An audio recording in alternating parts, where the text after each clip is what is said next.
2001년 9월 11일 발생한 미국 최악의 테러 공격 24주년을 맞아 뉴욕시를 포함한 전국 각지에서 이날 희생자를 기리는 추모 행사가 열렸습니다. 연방이민당국에 의해 조지아주에 구금됐던 한국인 300여 명이 7일 만에 마침내 귀국했습니다. 뉴욕시 지하철이 올여름 역대 가장 안전했던 것으로 기록됐습니다. 미클란 문화재단 주최 제3회 국제청소년 경연대회에서 우승한 참가자들이 위너스 공연을 펼쳤습니다. 모두가 누릴 수 있는 권리, 바로 아름다움입니다. 키스는 누구나 더 쉽고 당당하게 자신의 아름다움을 즐길 수 있는 세상을 꿈꿉니다. 키스는 우리 모두의 미래가 더 아름답게 빛날 수 있도록 최선을 다할 것입니다. 당신의 아름다움의 모든 순간, 키스가 함께합니다.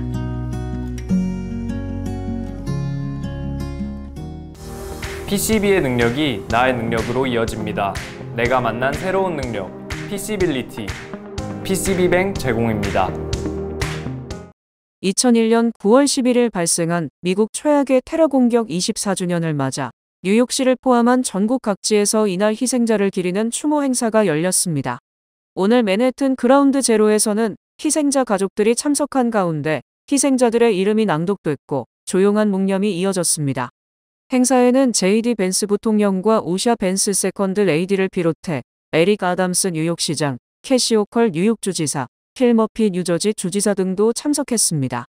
아담스 시장은 9.11 테러의 증오와 찰리 커크 총격 사건의 증오는 같은 것이라며 당시의 충격과 그 여파가 여전히 현재 진행형임을 강조했습니다. 같은 날 펜타곤과 펜실베이니아 쉥크스빌에서도 각각 추모식이 열렸습니다. 펜타곤에서는 충돌로 사망한 184명의 군인과 민간인을 기렸고 쉥크스빌에서는 테러범들에게 맞서다 희생된 유나이티드 항공 93편 탑승자들을 추모했습니다. 롱아일랜드 해변 등에서도 지역 주민들이 자발적으로 모여 그날의 기억을 되새겼습니다. 이날 도널드 트럼프 대통령 부부도 추모식에 참석한 뒤 브롱스에서 열린 야구 경기를 관람했습니다. 2001년 9.11 테러 당시 4대의 민간 항공기를 이용한 동시다발 테러로 총 2,977명이 숨졌으며 이 중에는 구조를 위해 현장에 뛰어든 소방관과 경찰도 포함됩니다.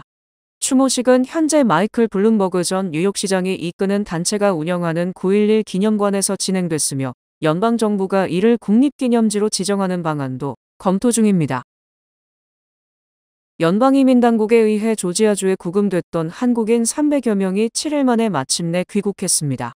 지난 4일 이민당국의 대대적인 기습 단속으로 조지아주 엘러벨의 현대차 그룹 LG에너지솔루션 배터리 합작 공장 건설 현장에서 체포 구금된 한국인 300여 명이 11일 정오의 대한항공 전세기에 탑승했습니다. 전세기에는 한국인 316명과 외국 국적자 14명이 탑승했습니다. 구금자 중 한국인 1명은 미국 내 잔류를 희망한 것으로 알려졌습니다. 구금된 한국인들은 당초 지난 10일 출발하는 항공기편을 통해 귀국할 예정이었으나 석방 수속 도중 돌연 미국 측 사정을 이유로 연기됐습니다. 연기에는 숙련된 한국 인력이 남아달라는 도널드 트럼프 대통령과 수갑 착용과 자진 출국을 둘러싼 한미 양국 간의 의견이 영향을 미친 것으로 알려졌습니다. 한편 이번 대규모 이민 단속에 앞서 비자 문제에 대한 경고가 계속된 것으로 드러났습니다. 미국의 이민 단속이 거세지고 있는 상황임에도 한국 기업들이 안일하게 생각하고 대응했다는 것입니다. 실제로 현대와 LG에너지솔루션 협력 배터리 공장에서 지난주에 일하고 있던 한국인 기술자와 하청 인력 300여 명이 업무 수행에 적합하지 않은 비자로 미국에 입국한 혐의로 단속 후 조사를 받다가 체포됐습니다. 조지아의 기술자들과 이민 전문가들은 비자가 정식 취업 비자로 전환되기는 어려운 만큼 여태까지 관행처럼 관대하게 해석하거나 그레이존을 이용해왔다고 지적했습니다. 이민 당국의 단속 강화 조짐이 있음을 전했지만 기업 차원에서는 지속적으로 문제의 소지가 있는 방식으로 미국 입국을 강행하는 무리수를 두었다는 증언도 나왔습니다. 이번 이민 단속 사건은 단순한 비자 논쟁을 넘어 한미 양국의 산업 전략, 외교, 이민 정책 전반에 대해서 재검토를 요구하는 계기가 되고 있다는 분석입니다. 뉴욕시 지하철이 올여름 역대 가장 안전했던 것으로 기록된 가운데 캐시 호컬 뉴욕주지사는 NYPD 심야 순찰과 치안 투자를 지속할 것이라고 발표했습니다. 캐시 호컬 뉴욕 주지사는 10일 그랜드 센트럴역에서 기자회견을 열고 올여름 뉴욕시 지하철 범죄율이 작년보다 9% 줄며 역대 가장 안전한 여름을 기록했다고 밝혔습니다. 또한 무임 승차율도 지난해 14%에서 올해 9%로 감소했다고 강조했습니다. 호컬 주지사는 취임 당시부터 지하철 범죄를 줄이겠다고 약속했다며 이번 성과가 전략적인 투자와 집중적인 안전 대책의 결과라고 설명했습니다. 특히 올해 초부터 시행된 경찰 순찰 강화가 시민들에게 큰 안도감을 주었고 원래는 한시적인 조치였지만 시민들이 안전하다고 느끼는 만큼 앞으로도 계속 유지할 계획이라고 밝혔습니다. 주정부는 지하철 치안을 위해 투입한 7,700만 달러를 계속 활용하는 등 심야 열차의 경찰관 배치와 플랫폼 안전문 설치를 확대할 계획입니다. 미클란 문화재단 주최 제3회 국제 청소년 경연대회에서 우승한 참가자들이 위너스 공연을 펼쳤습니다. 지난 6일 맨해튼 링컨센터 브루노 월터 오디토리엄에서 제3회 국제 청소년 경연대회에서 우승한 참가자 60여 명이 연주회를 개최했습니다. 우승자들은 지난 6월 뉴욕에서 열린 예선전을 통과한 참가자들로 초등학생부터 대학생까지 피아노, 바이올린, 첼로, 오보에 등 다양한 악기로 수준급 연주를 선보였습니다. 재단은 음악하는 청소년들에게 프로페셔널한 무대에서 연주할 수 있는 기회를 마련하고자 이 같은 국제대회를 매년 개최하고 있습니다. 이날 참가한 우승자들은 자신의 연주를 전문 연주자들이 서는 세계적인 무대에서 뽐낼 수 있어 영광이라며 연주자로서의 경력을 쌓는데 중요한 기회였다고 입을 모았습니다. Every time I go to a stage, it really helps me develop my technical ability and get to meet a lot of young artists, which is what I enjoy a lot about the competition. These performance stages are important because this is where professionals play, at Lincoln Center, and getting the opportunity to perform that as someone who hasn't entered the professional world yet, I think is really crucial to build that experience so that, when you go to take an audition or something like that, okay, this is what the hall is like, this is what the energy is. 한국에서도 많은 공연이 있지만 좀 그래도 클래식이 외국이 더 조금 높게 쳐주는 그런 경향이 있는 것 같은데 그래서 한국에서도 미국이나 유럽 같은 그런 공연에 참여할 수 있도록 그런 오디션이나 연주 기회가 많으면 좋을 것 같아요. 재단은 뉴욕에 이어 보스턴에서도 위너스 공연을 펼친 뒤 이 중에서 대상을 선정해 오는 11월 맨해튼 카네기홀에서 미클라 챔버 뮤직 소사이어티 정기 연주회에서 무대를 펼칠 수 있는 기회를 제공합니다. 미국 내 한인 인구가 220만 명을 넘어선 것으로 나타났습니다. 연방 센서스국이 9월 11일 발표한 2024년 아메리칸 커뮤니티 서베이 자료에 따르면 올해 미 전역의 한인 인구는 221만 1,632명으로 집계돼 지난해 202만 3,517명보다 약 9.3% 증가했습니다. 한인 인구는 2016년 이후 꾸준히 증가하다가 2023년에 소폭 감소했지만 올해 다시 반등세를 보였습니다. 주별로는 캘리포니아가 57만 3,729명으로 가장 많았고 이어 뉴욕주가 14만 7,548명으로 2위를 차지했습니다. 한인 인구의 중간 연령은 36.9세였으며 65세 이상 고령층 비율은 13.8%로 조사됐습니다. 가정에서 영어 외 언어, 주로 한국어를 사용하는 비율은 전국 평균 55.7%였고 뉴저지, 캘리포니아, 뉴욕 순으로 높게 나타났습니다. 한인 가구의 중간소득은 전국 평균 10만 2,299달러였으며 뉴저지 11만 5,022달러, 뉴욕 10만 9,193달러 등 동부 지역이 상대적으로 높았습니다. 한인 세입자들의 월 평균 렌트비는 뉴저지 2,461달러, 뉴욕 2,401달러, 캘리포니아 2,293달러 등으로 집계됐습니다. 최근 여러 주에서 생고를 통해 드물게 전염될 수 있는 치명적인 살 파먹는 세균 사례가 보고됐습니다. 스시나 타르타르처럼 생으로 먹는 음식은 어느 정도 위험을 동반하지만 노스캐롤라이나 주립대 벤저민 체프먼 교수는 생골은 우리가 먹는 음식 중 가장 위험한 식품 중 하나라고 지적하는 등 전문가들은 생골이 특히 더 위험하다고 말합니다. 최근 여러 주에서는 비브리오 불니피쿠스라는 치명적인 세균에 오염된 생골로 인해 사망자가 발생했습니다. 이 세균은 조개류에 흔히 서식하며 감염 시 구토, 설사뿐 아니라 폐혈증, 절단, 심지어 사망에 이를 수 있습니다. 연방질병통제예방센터는 이 감염의 치사율이 약 20%에 달한다고 경고했습니다. 기후변화로 해수 온도가 상승하면서 비브리오균 감염 사례는 계절에 상관없이 증가하는 추세입니다. 굴을 안전하게 먹는 가장 확실한 방법은 익혀 먹는 것으로 찜이나 구이 같은 조리법은 병원체를 효과적으로 제거하며 영양소도 잘 유지됩니다. 일부 업체는 고압 처리를 통해 생굴의 위험을 줄이지만 모든 제품이 이 과정을 거친 것은 아닙니다. 전문가들은 간 질환자, 당뇨 환자, 임산부, 노약자 등 고위험군에게 생굴 섭취를 피할 것을 권장하고 있으며 일반인이라도 생굴의 위험성을 충분히 이해하고 선택하는 것이 중요하다고 강조했습니다. 미국에서 카리스마 있는 우익 운동가이자 트럼프 측근으로 꼽히는 찰리 커크가 유타 대학 연설 도중 총격에 사망하는 사태가 발생해 긴장이 고조되고 있습니다. 터닝포인트 USA를 설립해 대표적인 미국 우익 운동가로 유명한 찰리 커크가 10일 유타밸리 대학에서 3천여 명의 군중 앞에서 연설하던 중 총격을 받아 사망하는 사태가 발생했습니다. 31세에 사망한 찰리 커크는 이날 군중 연설을 한 지 20분쯤 지났을 때 목에 총격을 받아 사망했습니다. 용의자는 아직 체포되지 않았습니다. CNN은 연방수사당국 관계자들의 말을 인용해 용의자가 현장에서 사용한 무기에 대한 수색이 진행 중이라고 전했습니다. 앞서 2명이 경찰에 연행됐지만 용의자가 아닌 것으로 확인됐습니다. 수사당국은 당시 1000여 명이 참석한 행사에서 커크를 겨냥한 한 번의 총격만 있었다는 점에서 정치적 동기에 의한 범행에 무게를 두고 있는 것으로 알려졌습니다. 현장에서 촬영된 영상을 보면 커크가 선 연단에서 약 100야드 떨어진 지붕 위에 있던 한 사람이 총성이 울린 후 급히 빠져나가는 모습이 포착됐습니다. 트럼프 대통령은 백악관 집무실에서 발표한 영상 연설에서 커크를 순교자이자 애국자로 지칭하며 급진 좌파의 정치 폭력이 너무나 많은 무고한 이들을 해치고 생명을 앗아갔다고 말했습니다. 그는 또한 이 끔찍한 일을 비롯해 정치 폭력에 기여한 모든 이와 조직들을 찾아낼 것이라고 밝혔습니다. 트럼프 대통령은 오는 14일 저녁까지 조기를 개항하라고 지시했습니다.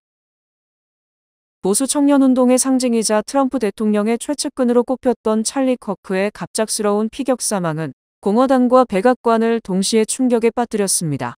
대학 자퇴 이후 터닝포인트 USA를 창립하며 보수 운동의 전면에 뛰어든 찰리 커크는 불과 10여 년 만에 트럼프 진영의 핵심 전략가로 부상해 마가 세대의 결집을 주도했습니다.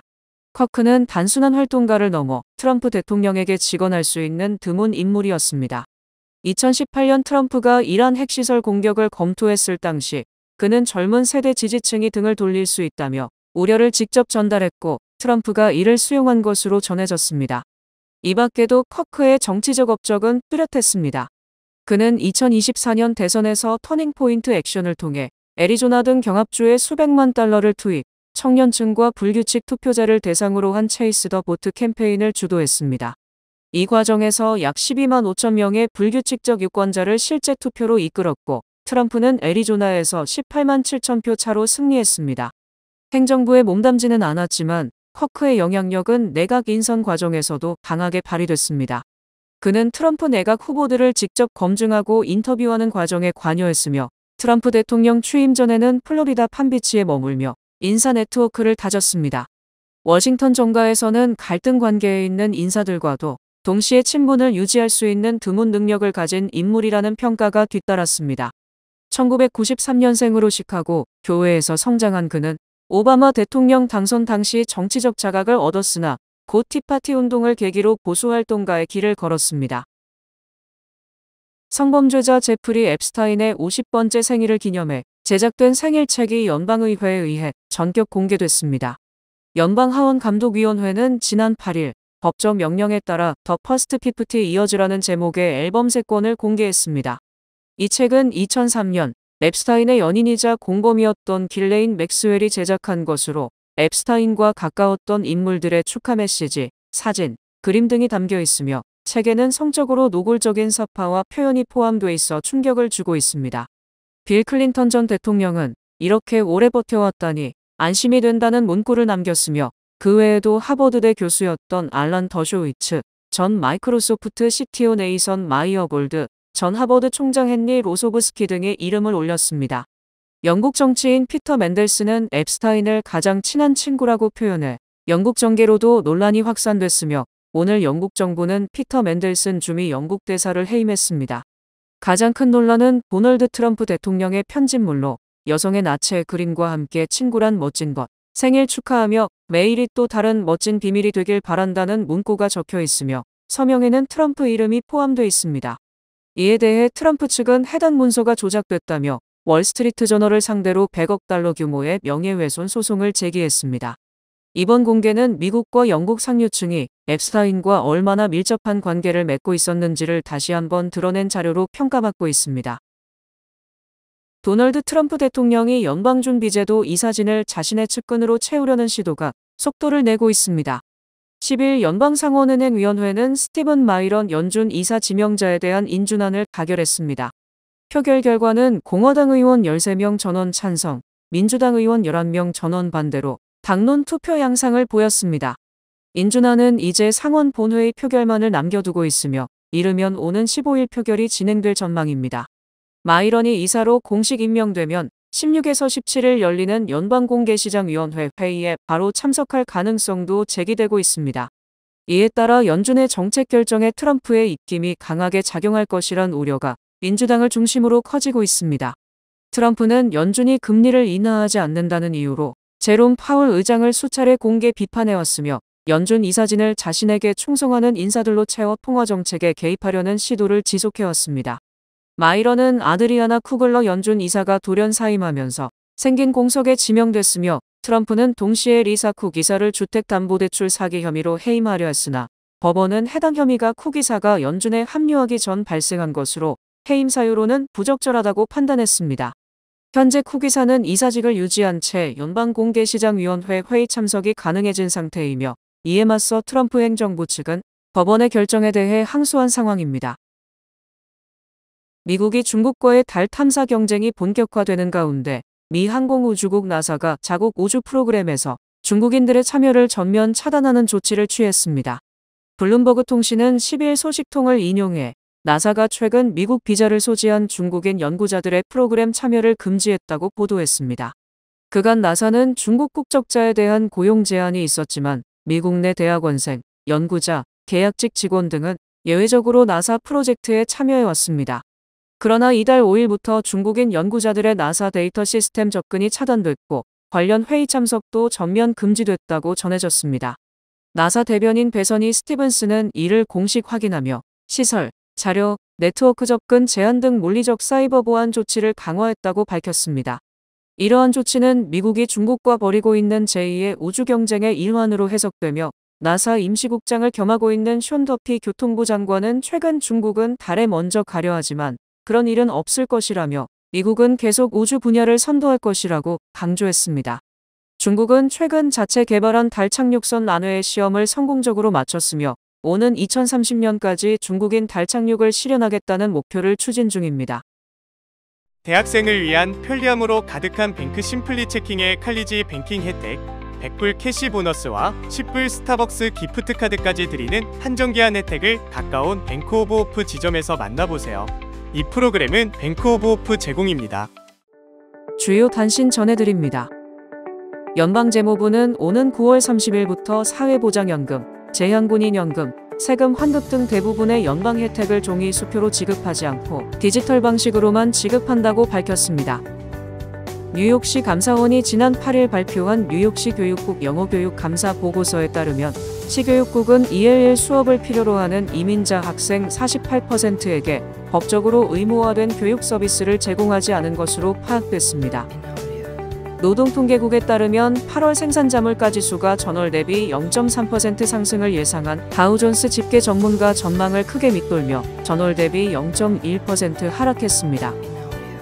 제미니 운영사 제미니 스페이스 스테이션은 미국 증권거래위원회에 제출한 수정 증권 신고서에서 주달 공모가를 2,426달러로 높여 목표액을 높였습니다. 챗GPT 개발사 오픈AI가 미 소프트웨어 및 클라우드 서비스 기업 오라클과 3천억 달러 규모의 컴퓨팅 파워를 구매하기로 계약을 체결했다고 밝혔습니다. 항공기 제조업체 보잉의 방산 부문 노조가 5주간의 파업 끝에 5년간 기본급 24% 인상, 4,000달러 경력금 등 잠정 합의에 도달했습니다. 프랑스 전역에서 10일 정부의 긴축 정책에 항의하는 국가마비 운동이 벌어져 도로 곳곳과 학교 건물 등이 봉쇄됐습니다. 19만원 정도를 들여 혈액 한 방울로 알츠하이머 검사를 하는 임상시험을 영국 공공의료국민보건서비스가 시작했습니다. 날씨 전해드립니다. 금요일인 내일은 대체로 맑겠습니다. 낮 최고 기온은 77도, 최저 기온은 61도입니다. 해 뜨는 시간은 6시 33분, 해 지는 시간은 7시 10분입니다. 이상으로 주간 날씨와 세계 날씨 전해드립니다.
뉴뱅크와 함께 꿈의 집을 마련하세요. 빠른 승인, 맞춤형 서비스, 전문가 상담, 지역 전문성, 경쟁력 있는 이자율. 뉴뱅크가 주택 소유를 쉽고 간편하게 모든 단계에서 도움을 드립니다. 지금 바로 가까운 뉴뱅크 지점을 방문해서 홈모기지 대출 상품에 대해 문의하세요. 뉴뱅크 제공입니다. 이상으로 9월 11일 목요일 TKC 뉴스데스크 여기서 마치겠습니다. 시청해주신 여러분 고맙습니다.